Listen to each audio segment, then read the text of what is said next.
4 in 10 people believe in ghosts. Over a third of people believe intelligent life exists outside of Earth. 43% of people believe demons exist.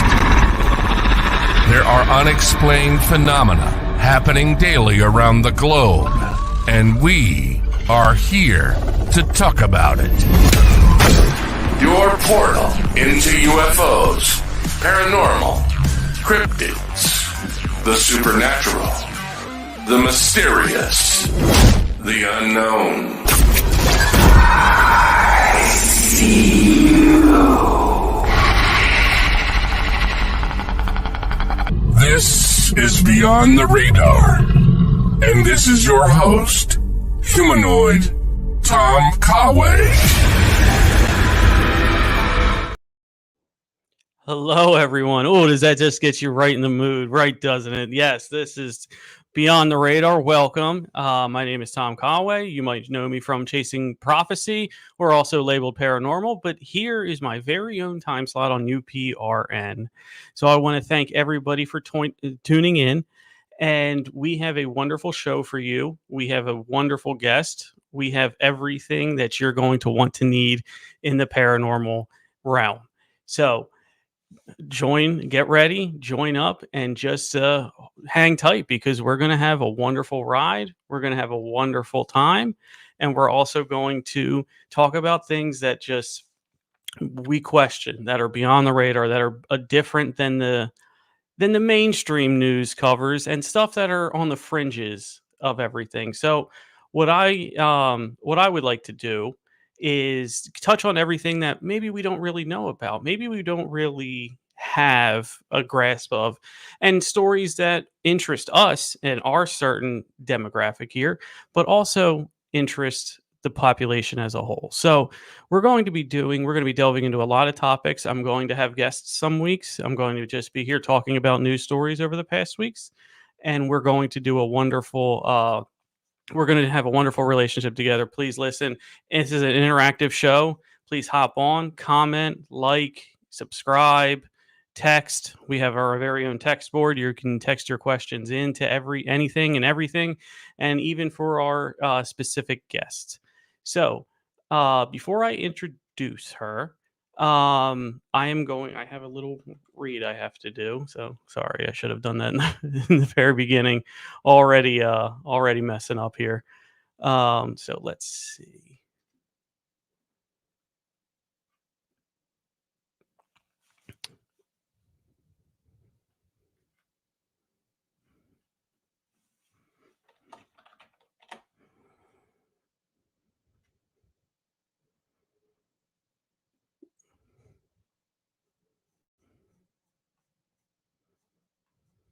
Yeah, I know they say dead air, no dead air and all of that kind of stuff, but I just want to make sure I get this right for everybody here.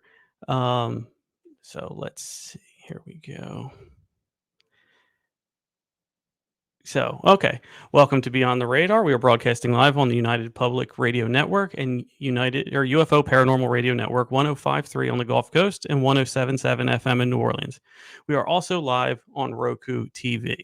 So glad to get that fun stuff out of the way. Let's talk right now to our guest. Without further ado, I'm going to read you her little bio so we can get started with everything. How's that sound for everybody? So, let me find that real quick.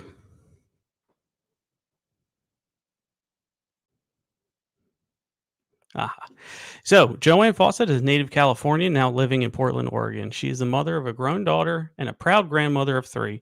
Joann dramatically changed her life after 7 marriages that included abuse, divorce, death, and being a prison wife.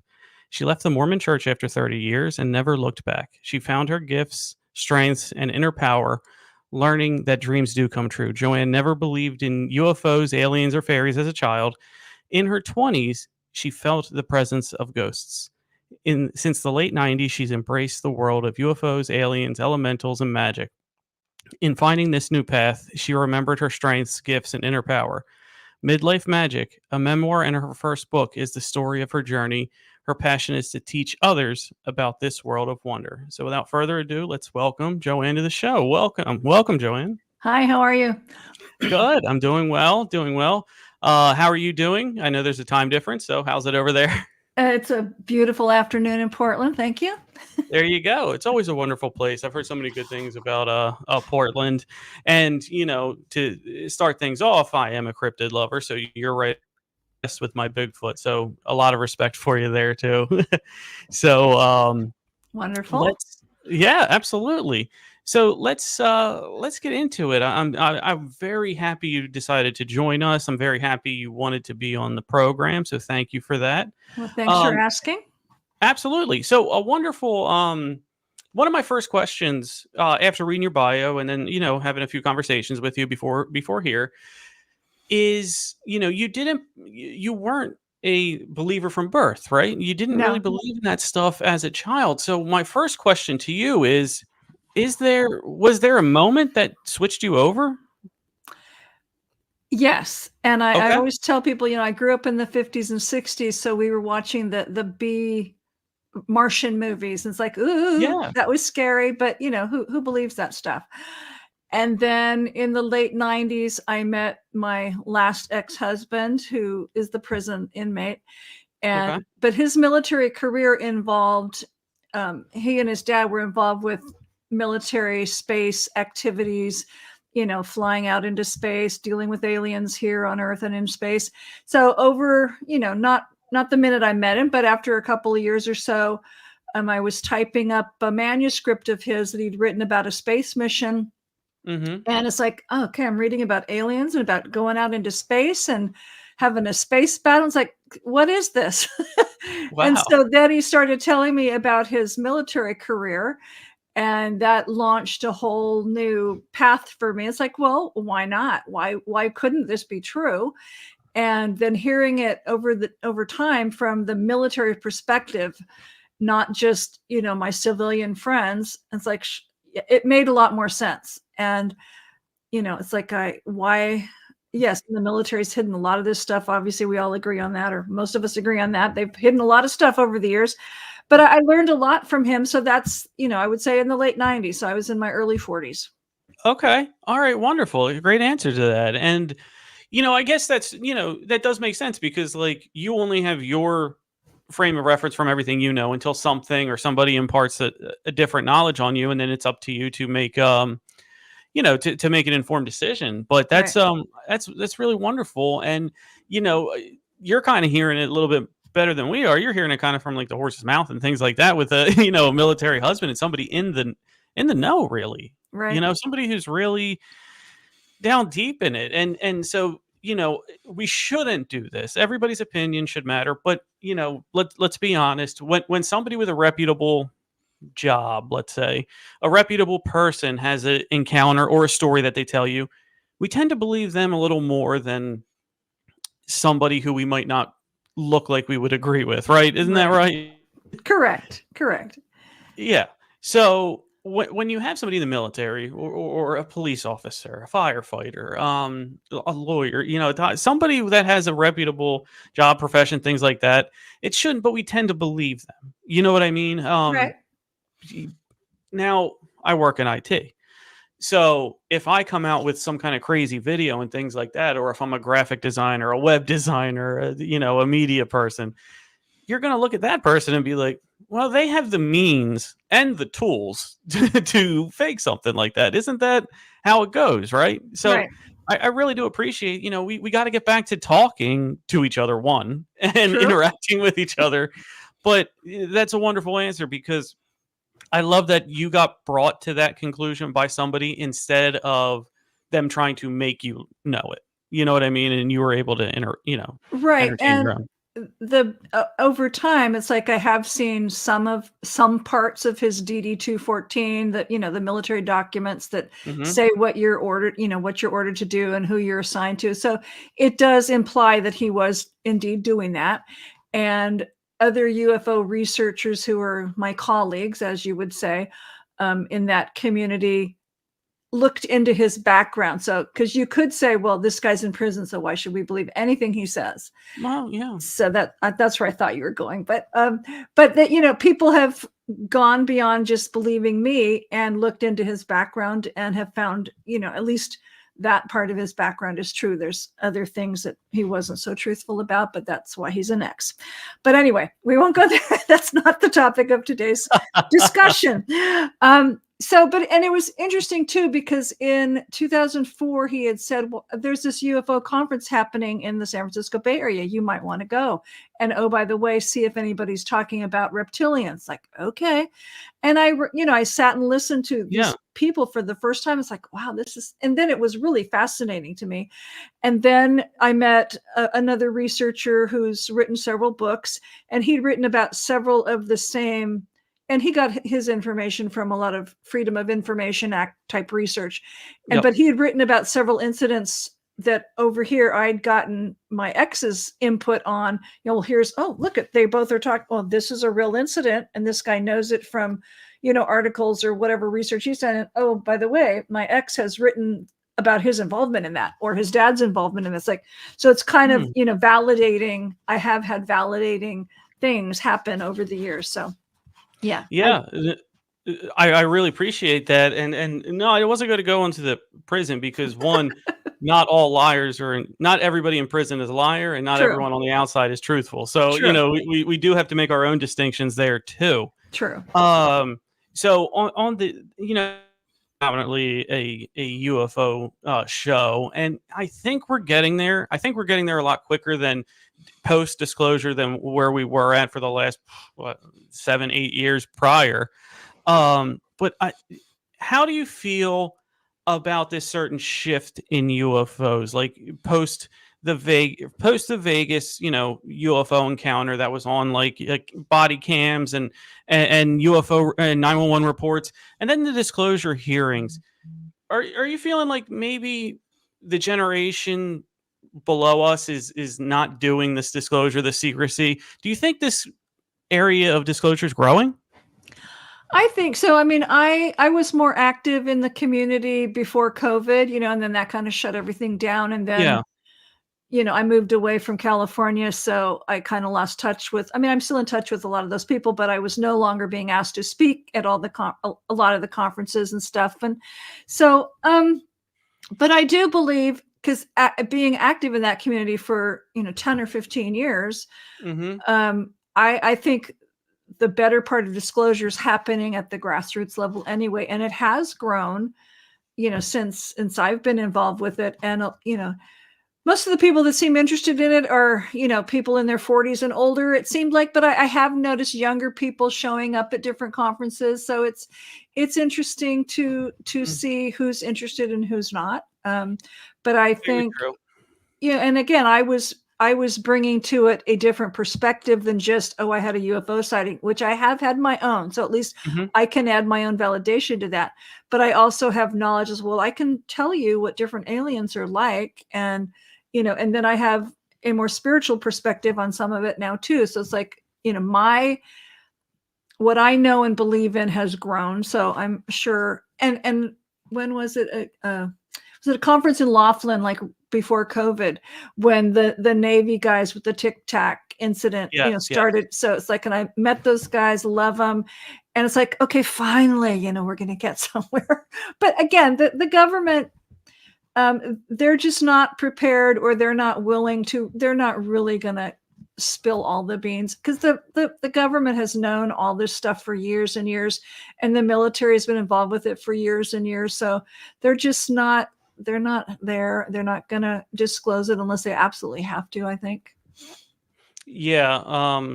It's almost, you got to get the hand behind the back, you know, and twist it. But what I think, you know, if I were to go on a macro level here, is yes, you know, the predominant people who have the time and the energy to go to these conferences, to these paranormal, you're right, is a generation 40 plus. But what they have now, they didn't have back then. And what I mean by that is the younger generation with phones, with, you know, you have a little computer in your pocket anymore. Right. So the cameras are everywhere. And as people of a certain generation are getting older, with that time, they're also being taught the tech of today by a younger generation, and whether it's like adapt or die type of thing, that's up to whoever. But Right. to me, when you have a generation working together in any field, forget UFO, Right. paranormal, it could be anything, you can get a lot done. You can get a Yes. lot done when the youngers listen to the older, but the older also have to listen to the younger too a little bit. True. You And know? I was going to say, one time I was in England speaking Mhm. at a couple different conferences, and the lady friend that was driving me, we were at a hotel having drinks before dinner, and we were spending the Yep. night there on our way to the other one. And, she's just pointing her iPhone up in the sky because she's always looking for stuff. Well, what do you think that black dot is that's showing up on my phone? It's like, I don't know. But, she kept zooming in and zooming in. And of course, we were hoping it was a UFO. Well, we go to a different part of England a couple days later, and the same kind of thing is showing up on her phone, only it's flying more erratically. I go, I don't think that's a star. Oh, sorry. And You're good. sure enough, it was a UFO. Okay. So it was, and that was years ago. But it is nice to be able to use the technology to capture these things. And, people are capturing or whatever pictures and videos of the paranormal and UFO stuff on their phones. And because like there was a huge UFO incident in China in the 70s. Well, there were no cameras, there were no cell phones. CNN couldn't get there immediately, but people reported bright lights in the sky and all things, flying back and forth. And there was a space battle going on over China. So, but you couldn't, who was going to be there to take pictures? You're right. Yeah. Yeah, no, you're right about that. And oftentimes when we talk about this stuff, and especially, being on UPRN and having access to many different hosts, guests, that sort of thing, the consensus is the same. It's like, man, other than flying down here and slapping you on the forehead, what is it going to take for people to believe? Because with the distrust of media, with the distrust of the internet and computers, if you see something online, it's almost everyone's first reaction to be like, no, that didn't happen. So I don't know what it's going to take for the masses to believe. Well, and if you look at, it's like, I think many of us agree that where do you think the technology for our phones come from? Yeah. Where do you think perhaps Elon Musk is getting his advanced technology from? The humans have helpers. The humans have helpers. And, when I watch movies like Jurassic World, and they look just like the velociraptors that I'm talking about in all my talk, it's like, And when I see really interesting looking names in the credits, like, who helped make this movie? Who helped fund the making of this movie?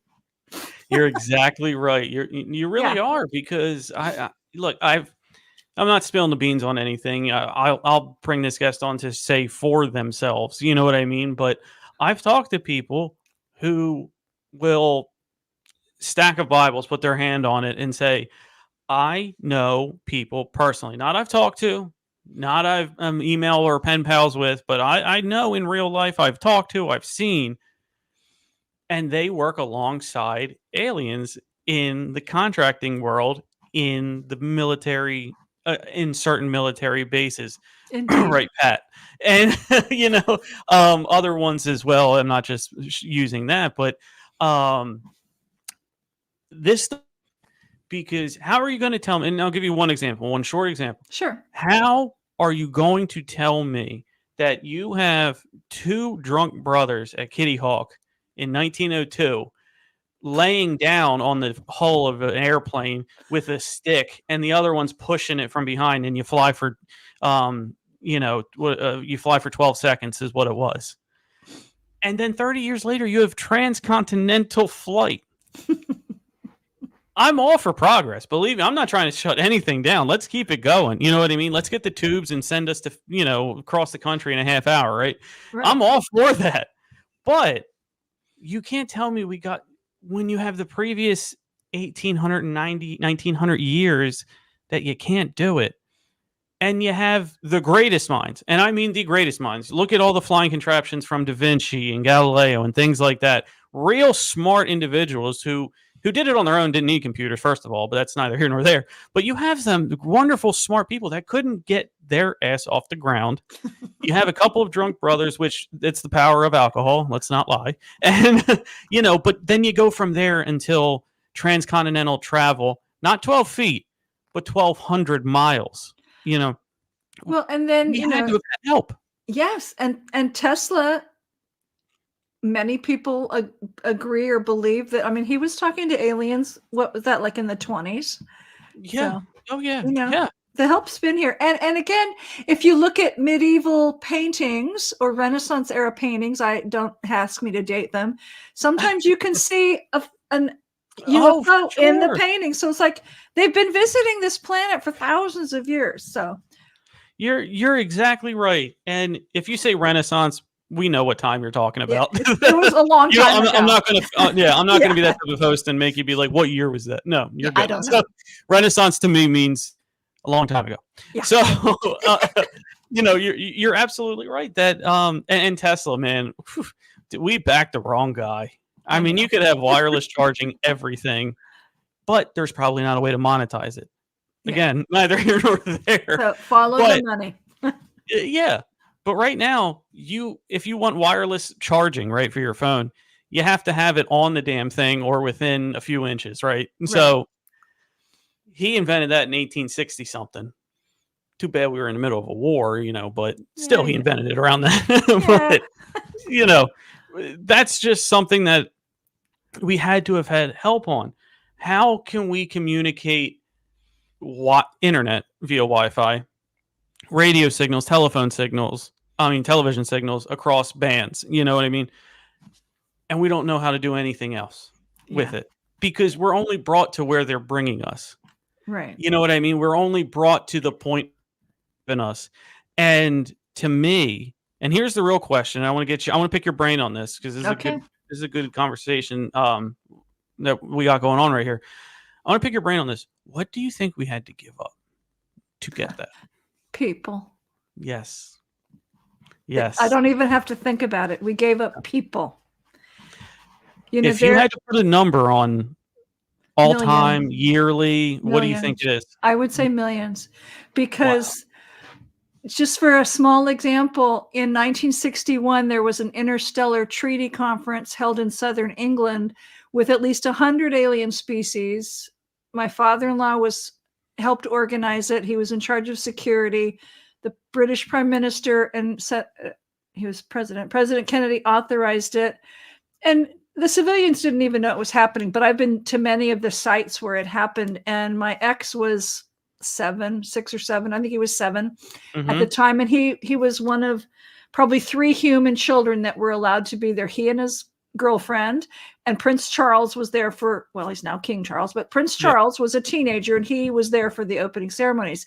And so they had several committee meetings on, do we let the humans go into space? Do we sell them our used spacecraft? Do we let them defend their planet from space? And there was big arguments on how many humans are we allowed to kidnap? And even after that because my father-in-law and several other people were vehemently opposed to no kidnapping of humans to trade for technology. And of course, there were lots of side deals between politicians or state leaders or heads of governments and corporate people who ignored that and did their own deal. So there are other reports that he's written about, this guy in China has a quota for how many people he will allow to be kidnapped for X amount of technology. So we gave up lots of people. And when you hear of a large disaster and suddenly there's thousands of bodies that are not accounted for, like in that 1976 incident, because there was a major earthquake in China, where do you think those people went? They were heading out to space. Yeah. And you hear of tsunamis and earthquakes and all kinds of things that happen in the United States and other places. And where are all the bodies? Alaska. So Alaska's another one. You're exactly right. I was just there, and it's a beautiful place, but I hadn't even thought about that. I'm not talking about the terrain. But even years ago,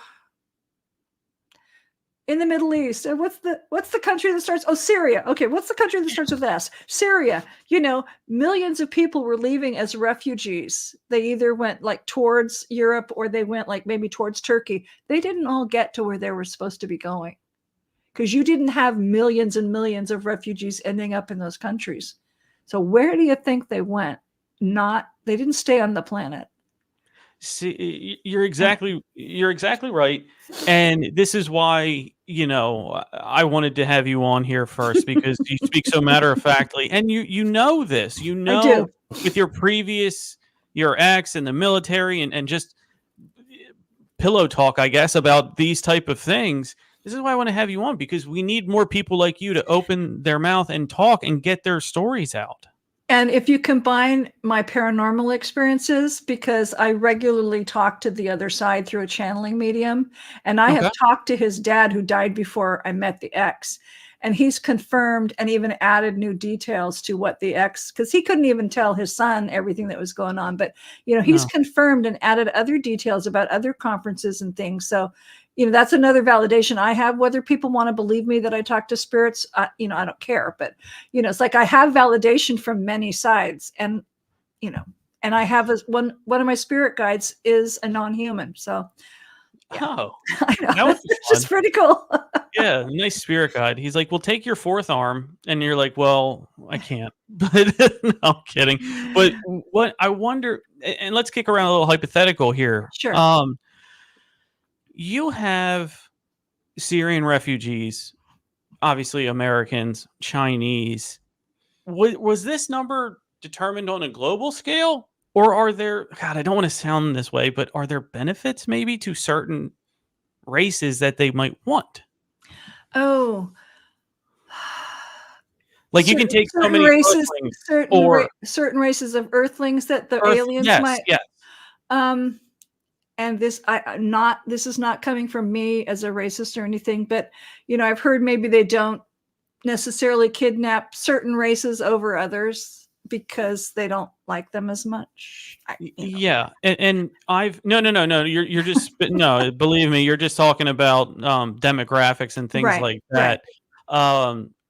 On my other show, I had somebody on who took the numbers of that, and they were high 80% in the skewing towards Caucasian. You know what I mean? Yeah, so I agree with that. So, and that was just simple math. That's not, there's numbers to back that up. So no, I didn't take it that way. But I was just wondering, do they view us on the Earth scale? So I guess by that logic, it's not that way. It's I want qualified abductees, right? Well, and some of it might have, I guess it depends on what you want to use the Earthlings for, because sometimes it's just science experiments. Sometimes this particular race can no longer breed themselves due to environmental issues or whatever, and so they need a womb, male or female. A female. They need a female to breed, breed with. Because maybe we're more compatible or similar to theirs, or they just need a body. But maybe certain females, I don't know. Maybe there's more or compatible than others. I don't know. Female's a female, but so I don't know how exactly they pick. But it, sometimes, they just might want you for food, and sometimes you just might be a sex slave, and it's never anything good that you're taken away for. Definitely not. And just hold on one second. I'll do a reset. We are broadcasting live on United Public Radio Network and UFO Paranormal Radio Network, 105.3 on the Gulf Coast, 107.7 in New Orleans. And we are also on Roku TV. And I have Joann, who is our guest tonight, author and UFO extraordinaire. I will put in there. I just gave you that title as well. So, thank you. But here's something that I wanted to follow up with. That you're talking about sex, but you also mentioned a meal. Yes. Do you know of alien deaths or alien caused deaths of humans? I don't have numbers, but I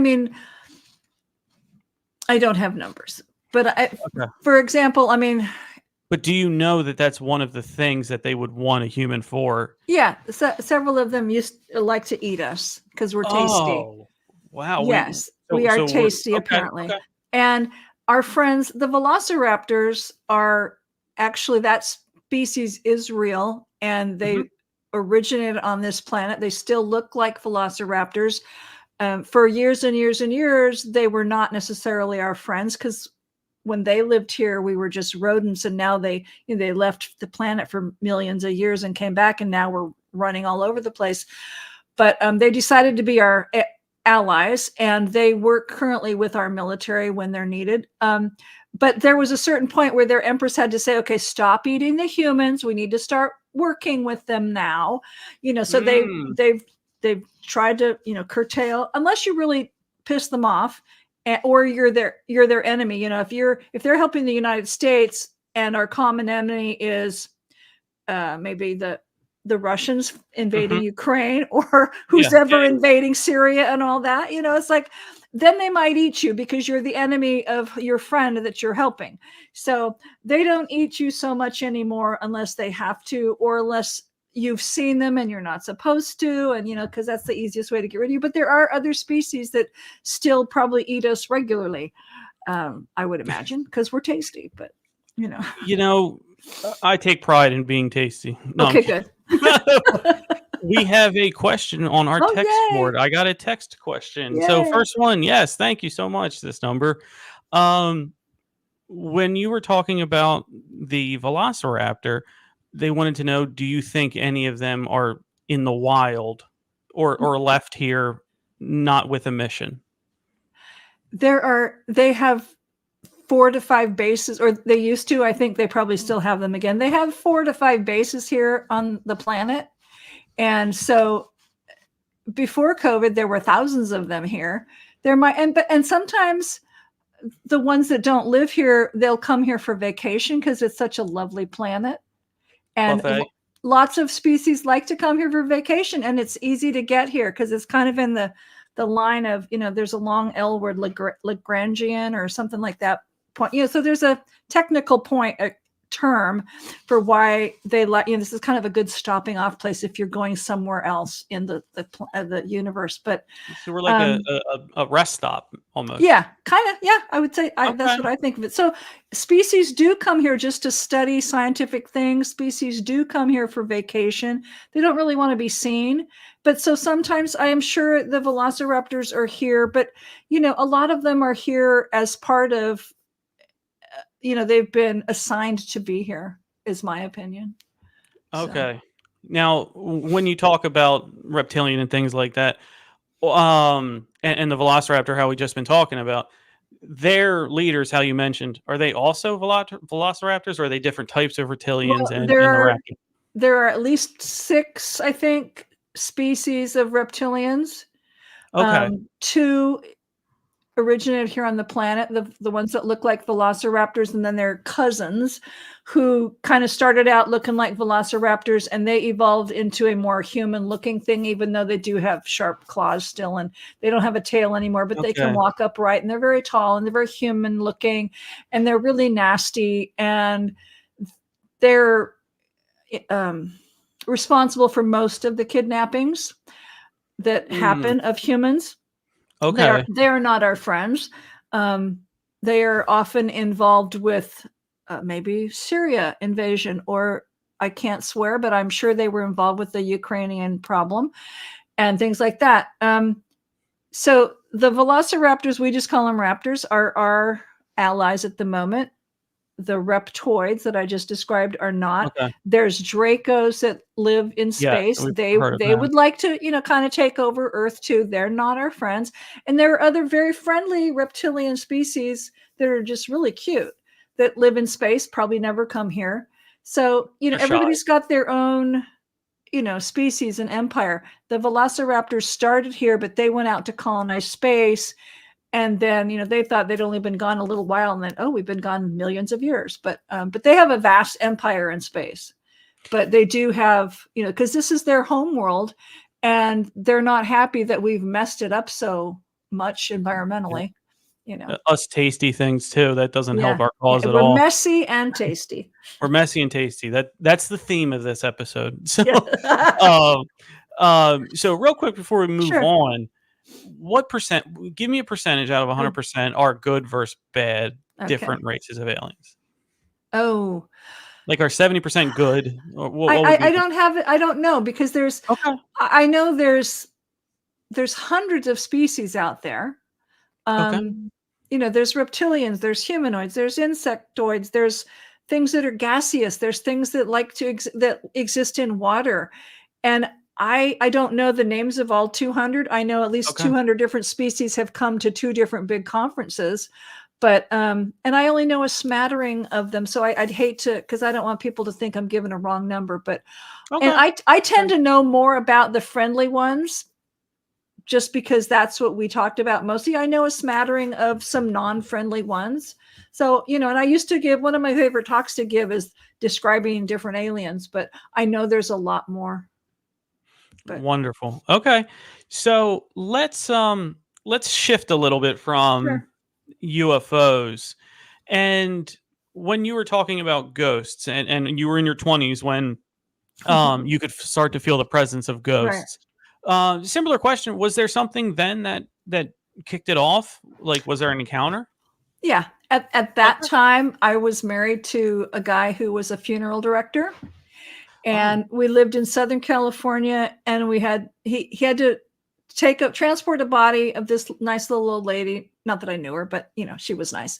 Anyway, this little old lady, we had to transport her body to a graveside service in Northern California. And I said I would go along. And,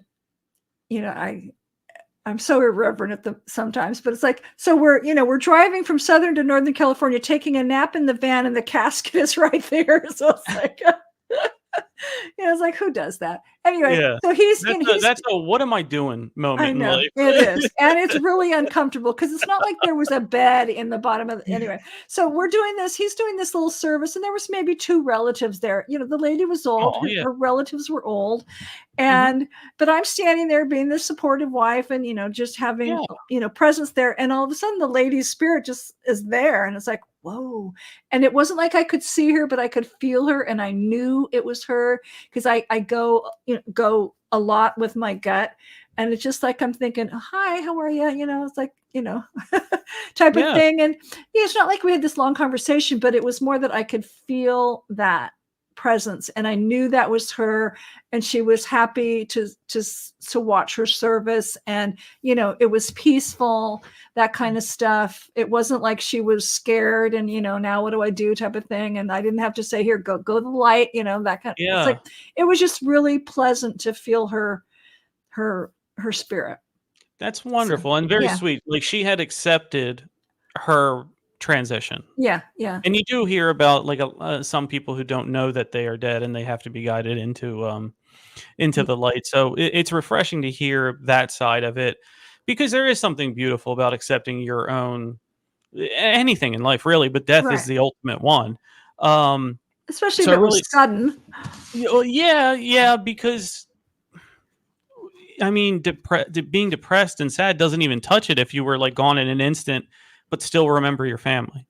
You know what I mean? Like that would be awful. It would be so sad. Right. And if you met with a very tragic death, and especially if you weren't expecting it, like a car accident or something, but it just depends. And another, the same husband, we moved from California to Ohio, and his sister's mother-in-law passed, and I'd met her once or twice. And I was singing at the funeral, so I was in the front of the chapel, but, I could clearly sense her at the back of the chapel up in my left-hand corner. Like, I knew that's where she was, watching the crowd and seeing who showed up or whatever, just enjoying the service. And again, it wasn't anything scary. It's like, okay, this is cool. She's here.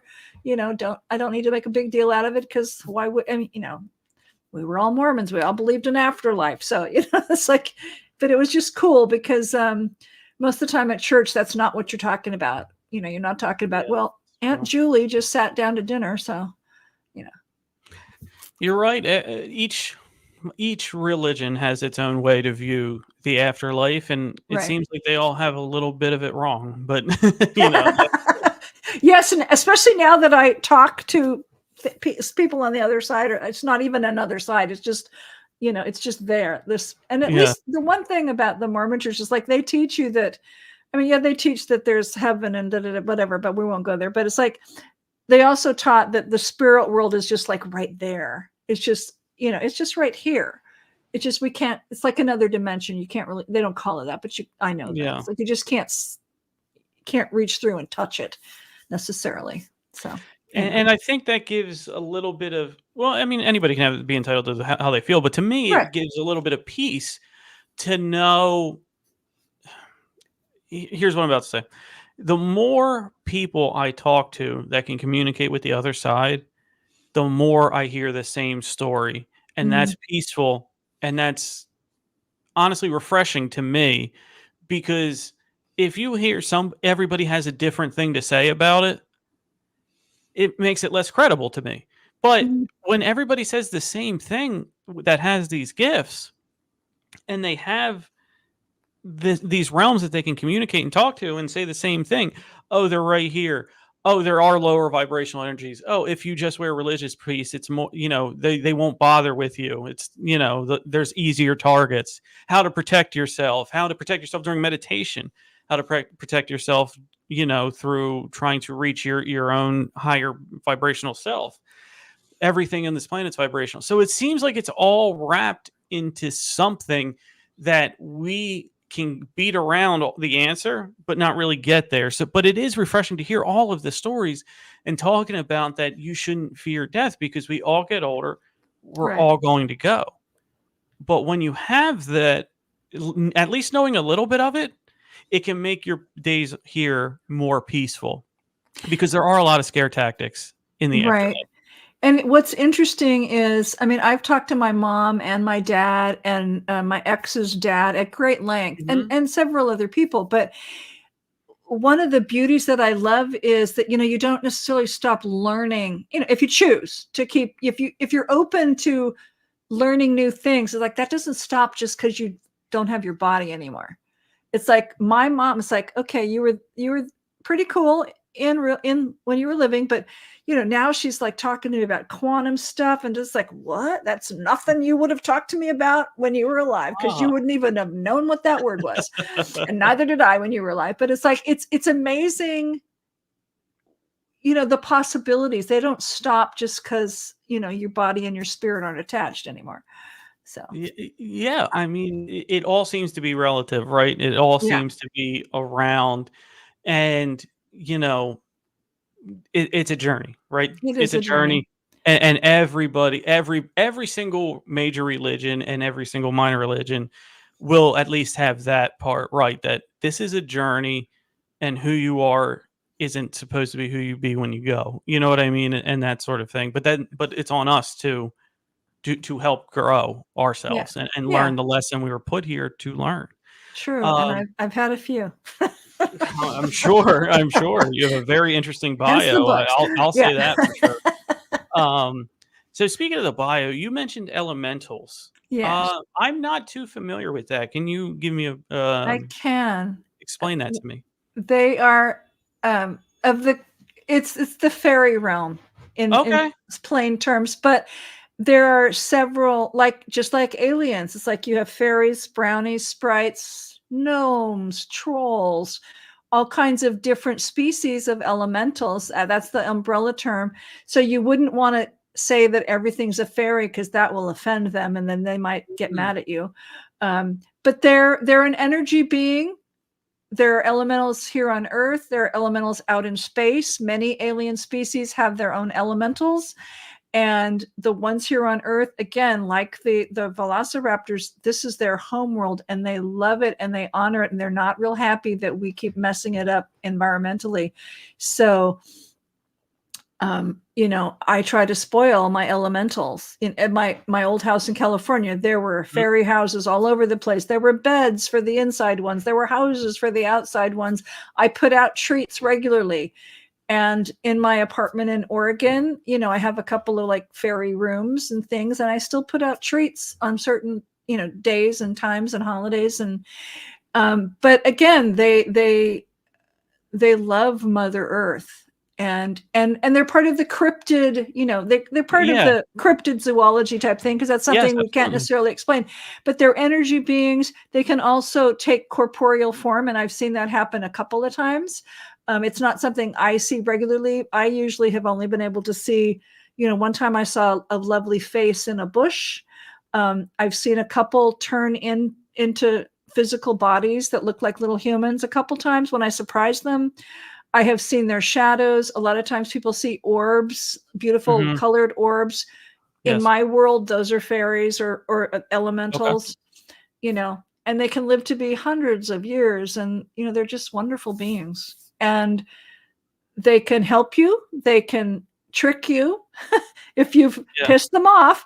I've had them push me up or down stairs if I've been naughty in their mind, or whatever. It's like, but they've also, if I ask nicely, they've also helped me find those keys or a certain piece of paper that I need and I can't find it, and I've looked. Okay, you've laughed at me long enough now. They've pulled it out of the pile. I've had some fabulous experiences with my elementals. So Wonderful. Yes. So, a previous podcast, I had an episode on Fae folk and fairy lore, and a lot of it, well, it's all over, but the more traditional stuff comes from Ireland, UK, and Germany, right? But and Scotland. and Scotland, and then in the Hispanic world, you have more of the dwarf, the duende, and things Okay. and things like that. But it's just, again, what I found the most fascinating about it is it's not one central area. It's all over, and it's Right. from hundreds of years when we couldn't get to each other. You know what I Right. mean? So there had to have been something there. But you're right. It's more of a trickster. It's more of a tricking than evil. You know what I mean? Where it'll I don't see them as evil, but yeah. no. No. So, but I did learn about fae folk and elementals is that we hear the banshee, and that's actually considered an elemental or a fairy. You know what I mean? Creature. Um, so I thought that was interesting because when I think of that, you think of more paranormal realm. You know Right. what I mean? But turns out from the very beginning definition of it, it was supposed to be that. So yes, I'm sure our audience appreciates the lesson on elementals as much as I do. But shifting into that, do you believe there's still magic in this world today? Yes, very much so. And I What makes practice you it think that? regularly. Okay. So, it's like I didn't always, and then all of a sudden I started learning about it from my ex. And then I met some witchy folks and started taking Okay. classes, and it just resonated with me. And it's like, oh, this is what I've been missing. And for me, it's about honoring nature and creating your best life and using tools. And intuition is very important to me. And Mm-hmm. it's not like, yes, I have a wand. Do I use it? No. But I love it, and I'll pick it up every now and then. I don't use a lot of fancy tools, but it's like setting intentions and using certain energies from herbs or crystals or just your mind, and the certain times of the year, certain times of the month because of the moon phase. And there's all kinds, and astrology, there's all kinds of ways to use these things to your advantage. Um, so to me, magic can be very simple, everyday stuff. And writing has become very magical for me. So it's part of, Wow. my magical practice. I know that tapping into that has helped me with my writing, for, the first two books and the number 3 that's running around in my head at the moment. And Oh, so yeah, it doesn't have to be sparks, but and the yeah. Fae folk are very involved with that. They're get very involved with witches and stuff like that. And people always ask me, you say you're a witch. Are you a good witch or a bad witch? I go, people can practice dark arts, white arts, both. I stick to the light stuff. I don't need to I don't need to go down that other path, but I know people who have, because sometimes they need to protect themselves in a very dramatic way, but Mm. whatever. But there are witches or sorceresses in alien cultures and in cultures all over the world. And a lot of times, like I know the Celtic witchcraft practice, a lot of times they would get their information and their magic from the aliens, because magic and witchcraft is just science. It's nothing more than science. It's just how you use it. And I use it very simply, but I use it. And it's really helped me change my life. So yes, I believe there's magic going on all the time here. And I have some of my best friends are witches. And one of my best teachers is a witch who died in 1979, who I talk to regularly. So, it's all good. That's so wonderful. Yeah. So you mentioned your book. Why did you write Midlife Magic? Thank you. That's my first book, and it's a memoir. And years ago, when I was going around to these UFO conferences and things, and I was always speaking about my ex-husband's military experiences, and this lovely woman came up to me. She's very intuitive. She goes, "When are you going to write your next story?" I go, "Well, he's going to write something." No. When are you going to write your story? It's like, I've got nothing to say. Oh, yes, you do. And I hadn't even thought about it. But over the years, I started making notes. And, as a good Mormon, I'd written several biographical notes or autobiographical notes, family history, all that stuff. And so I started going back. Before COVID, I had the opportunity to start attending a writing group. So I pulled my notes together. And this book started emerging. But by then I'd had 6 ex-husbands. One of them had died, so he wasn't an ex. But and then number 7 and I were getting along. So the first half is, my childhood and how I managed to survive 6 awful marriages, and how I met the prison inmate military guy, and how he introduced me to all this stuff. So half of it is husbands, and then half of it is, my UFO experiences and my paranormal and my magic, and how I protect myself and how I use my intuition, and how that path is not over. It wasn't over at that point, and how it's extended, because it's not stopping. So that's the first book, Midlife Magic. And, what about your other books? And what were the The second book is a sequel, but is actually about narcissistic abuse, because that's who number 7 is, turns out. So not a great topic, but it's one that needs to be talked about and educated about. So it is how I figured that out and got into therapy and navigated that, and how everything untangled, and how the narcissism became so apparent as we were trying to talk, but it was mostly through letters, because then COVID happened and stuff. So we could only write letters. And so that's all about navigating and surviving and thriving through a narcissistic abuse situation. And that'll be out in the early summer. So I'm very excited about that book. Oh, excellent. Well, stay tuned. And when that's about to get released, please come back on. I will. And the third book, I don't have a title, but it is tapping into the paranormal and the ancestry stuff. So it's more like, I'm really okay now. And now I'm going to talk to all my dead grandmas and find out what they want everybody to hear.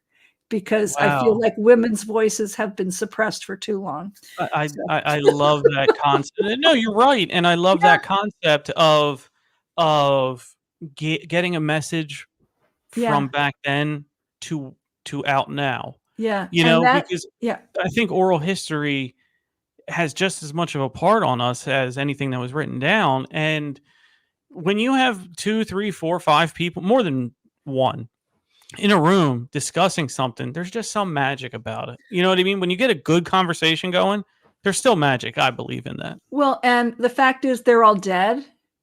Makes it more magical. And the like I said, it's germinating. I belong to a writing group, and most of the people in there, they're all very magically based people. So, we do trance and then we write, and it's like that. The beginnings of this book is coming through there. And it's like, because that's where I really see the evidence that, the magic is helping my writing. And, I've already talked to my mom, and she's very excited to get the grandmas together. And, it's like, this is the best of both worlds. I think that's spectacular. Yeah. That really is. So I'm actually going to turn the floor over to you now. Please take as much time as you want. Promote yourself. Where can people find you? Where can they grab your books? You've been a wonderful host. I know people are going to want to hear more from you. Oh, thank you. I have the first book, Midlife Magic, it's available on all the usual platforms and stuff. If you don't want a signed book, if you want a signed copy, the website for that is dragonhillbooks.net. And because I always keep copies here. My new website for the narcissist stuff and that side of my healing work is just joannfawcett.com. Let's see what else. You could Google my name and find a million podcasts or interviews I've done on paranormal, aliens, relationship stuff. It's my name's kind of all over the other place. But what I like to tell people is, and what's come to me is, there's aliens and there's magical stuff, but we're all connected. So I have these two messages, like we're all connected, and some of the aliens I know about are the most spiritual people ever. And also, it's never too late to change your life, because look at me, I'm almost 70 and I keep changing it and keep moving towards great things. And so, people can email me at Joann Fawcett. There's my other email on the Dragon Hill Books. I am, pretty easy to find. I have Facebook page under Joann Fawcett. So I'm pretty much out there. Wonderful. And, I'm pretty transparent, and I obviously don't mind talking. So I'm happy to answer questions. So, I'm sorry. And one more thing. Sorry. Yep, go ahead. I used to have a nonprofit to sell all the space and military and the alien reports and stuff that the X wrote up. I still have the bare bones of that website to sell, because I keep selling the reports just because they're still, sought after. But that's edhca.org for Earth Defense Headquarters. So, if people, and there's an email there, so people can, if they want to do alien stuff, they can reach me that way. Wonderful. Well, thank you so much. Thank you for becoming a friend of the program. Hopefully you can become a friend of UPRN and get on all of our shows, because cool. We have a lot of similar type shows that go on, and you are a wonderful guest, and I will definitely pass your information around any.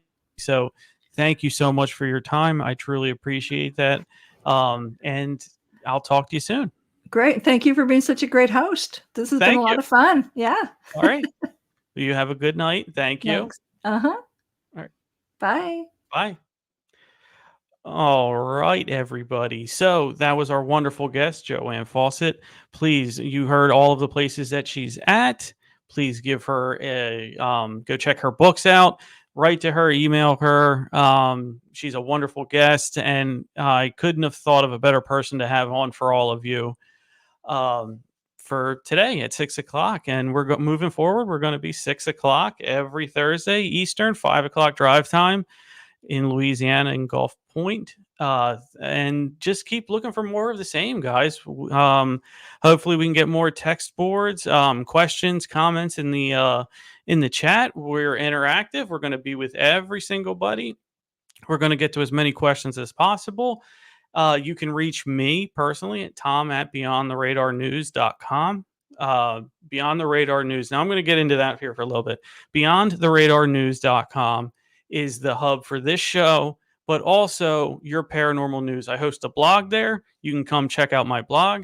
But also, being in IT, I made a map on there where you can submit your own sightings, UFOs, paranormal, cryptid, and you'll be a dot on the map of the United States, and other people can come check out your story. You want to upload a picture or a video or anything like that, it's all going to be there. So Beyond the Radar News is going to be the home base, the headquarters, HQ people, if you will, for this program. So I wanted everyone to go there, check it out, beyondtheradarnews.com.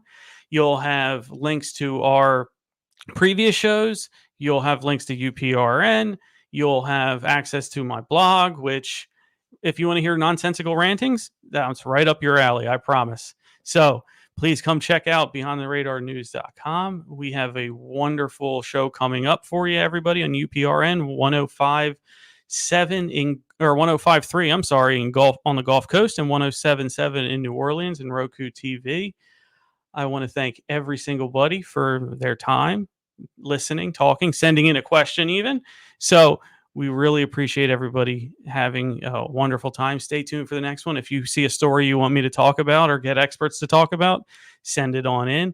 but I'm going to keep my ear to the ground. There is no team, people. It's myself. It is just me. So please, when you email, you're getting me. You're not getting, when you go to our Facebook page, when you go to our YouTube page, you're not getting anybody but me. So this is very intimate. We'll have a conversation. We'll talk about everything. I'll get you what you want to hear on here, because this is your program. This is your paranormal news station. And I want to thank every single buddy for tuning. Please stay on with us on our next show. And for me, you can catch me on Chasing Prophecy Tuesdays and at 7 p.m. Eastern.